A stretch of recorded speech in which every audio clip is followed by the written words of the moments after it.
तो without wasting time video को शुरू करते हैं। आज की इस वीडियो में हम बात करेंगे इंडियन इम्यूसिफायर इस कंपनी के आईपीओ के बारे में, कंपनी के बारे में पूरा डिटेल एनालिसिस करेंगे, कंपनी का बिजनेस मॉडल डिस्कस करेंगे और क्या इस कंपनी के आईपीओ में अप्लाई करना चाहिए कि नहीं करना चाहिए। इस आईपीओ में मैं अप्लाई करने वाला हूँ कि नहीं, कंपनी का लेटेस्ट ग्रे मार्क के प्रीमियम क्या चल रहा है, लिस्टिंग इनके सब मिल सकता है, ये सभी सवालों के जवाब आज की इस वीडियो में देने वाला हूँ। तो वीडियो को जरूर से एंड तक देखते रहना। सबसे पहले कंपनी के बिजनेस के साथ शुरुआत करते हैं। कंपनी का बिजनेस एस्टेब्लिश हुआ था दिसंबर 2020 में और कंपनी 40 से भी ज़्यादा अलग अलग प्रकार के स्पेशलिटी केमिकल्स होते हैं उसको मैन्युफैक्चरिंग करके सप्लाई करती है और ये कंपनी का मेन बिजनेस मॉडल देखने को मिल जाता है। अभी यार इस कंपनी का जो यहाँ पर प्रोडक्ट कैटेगरी देखोगे तो ये कंपनी ये अलग अलग प्रकार के जो प्रोडक्ट्स होते हैं केमिकल्स होते हैं वो ये कंपनी इन हाउस मैन्युफैक्चरिंग करती हुई नज़र आ जाती है। ये जो प्रोडक्ट्स है ना वो यहाँ पर बहुत सारी डाइवर्सिफाइड इंडस्ट्री में जैसे कि mining, textile, cleaning, PVC rubbers, personal care and food industry में यूज़ होने वाले अलग अलग प्रोडक्ट्स ये कंपनी केमिकल्स होता है वो ये कंपनी मैन्युफैक्चरिंग करती है।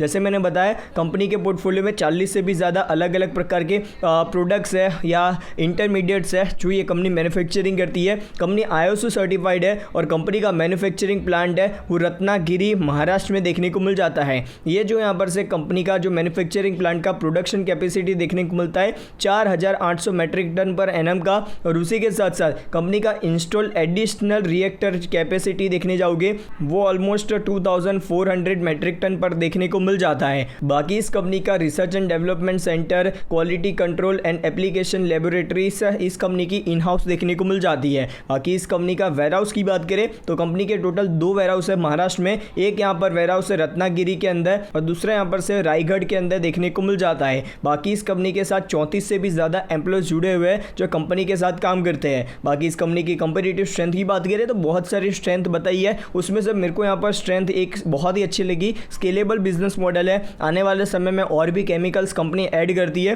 तो कंपनी के बिजनेस को तेजी से ग्रो कर सकती है कंपनी। और जो अभी जी के जो केमिकल्स है ना वो अच्छे डाइवर्सिफाइड भी है, तो कोई एक इंडस्ट्री में रिसेशन भी आता है तो वहाँ पर इस कंपनी को बहुत बड़ी चोट नहीं पहुँचेगी, तो ये एक यहाँ पर अच्छी चीज़ लगी। बाकी इस कंपनी के फाइनेंशियल्स की बात करें तो सारी अमाउंट्स वो लैक्स के अंदर है। 2021, 22 और 23 पिछले 3 साल का डेटा आप लोगों के सामने है। नंबर ऑफ एसेट्स है वो 60 लाख रुपए से ऑलमोस्ट 3000 लाख रुपए पर पहुंच चुके थे और उसके बाद पिछले 1 साल के अंदर पिछले 9 महीने में ऑलमोस्ट 6170 लाख रुपए से ज़्यादा के नंबर ऑफ एसेट्स आ चुके हैं। बाकी रेवेन्यूज़ की बात करें 2021 में कोई रेवेन्यू नहीं था, बाकी 2022 से 2023 का रेवेन्यू देखोगे तो ऑलमोस्ट यहाँ पर दुगना हो चुका है। 4118 लाख रुपए पर कंपनी के रेवेन्यू ट्रेड हो रहे हैं। कंपनी के प्रॉफिट की बात करें तो लेटेस्ट ईयर के हिसाब से देखने जाओ तो ऑलमोस्ट 390 लाख रुपए का कंपनी का प्रॉफिट देखने को मिल रहा है सालाना और कंपनी ने पिछले 9 महीने के अंदर ऑलमोस्ट 675 लाख रुपए का प्रॉफिट जनरेट किया है, तो ये भी एक बहुत ही ज़्यादा अच्छी बात है। कंपनी अपने बिजनेस को तेजी से ग्रो कर रही है। बाकी इस कंपनी के पास रिजर्व्स में 1732 लाख रुपए अवेलेबल है और कंपनी के ऊपर कर्जा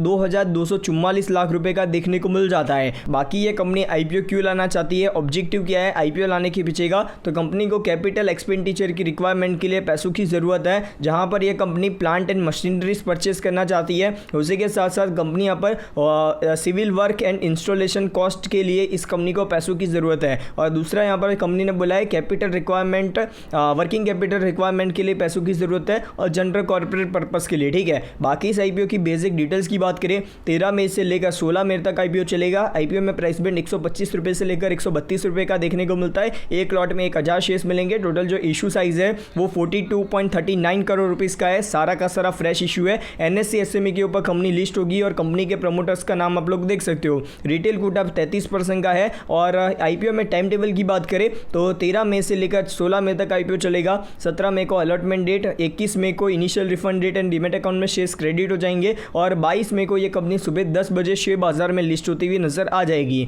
बाकी इस कंपनी के आईपीओ में एक लॉट के अंदर 1000 शेयर्स मिलेगी। 1,32,000 रुपये का मिनिमम इन्वेस्टमेंट देखने को मिलता है। प्रमोटर्स की होल्डिंग आईपीओ आने के पहले 65.25% की थी, आईपीओ आने के बाद 48.11% की रहने वाली है। आईपीओ में की परफॉर्मेंस इंडिकेटर के हिसाब से मार्केट कैप 161 करोड़ रुपीस के आसपास का रखा गया है। प्राइस टू अर्निंग रेशियो 31 के आसपास का रखा गया है, जो वैल्यूएशन के हिसाब से थोड़ा सा महंगा लगा। बाकी यार ये कंपनी का ओवरऑल ग्रोथ रेट अच्छा है, debt to equity ratio manageable देखने को मिल जाता है और प्राइस टू बुक वैल्यू भी ठीक है। तो वैल्यूएशन के हिसाब से कंपनी का शेयर ओवरऑल देखने जाए तो ठीक नजर आ रहा है। आईपीओ में ग्रे मार्क के प्रीमियम की बात करें तो 180 रुपए से लेकर 210 रुपए तक के ग्रे मार्केट प्रीमियम ऊपर नीचे हो रहे हैं। अभी के ग्रे मार्केट प्रीमियम 210 रुपये पर ट्रेड हो रहा है और लिस्टिंग इन 160% के आसपास मिलने की पॉसिबिलिटीज़ है। तो जो लोग इस कंपनी के आईपीओ में लिस्टिंग इन पर्पस के लिए अप्लाई करना चाहते हो ज़रूर से करके चल सकते हो। कंपनी का आईपीओ लिस्टिंग इन पर्पस के लिए अच्छा है। और जो लोग इस कंपनी के शेयर में short term and medium term के लिए लॉन्ग टर्म में इन्वेस्टमेंट करना चाहते हो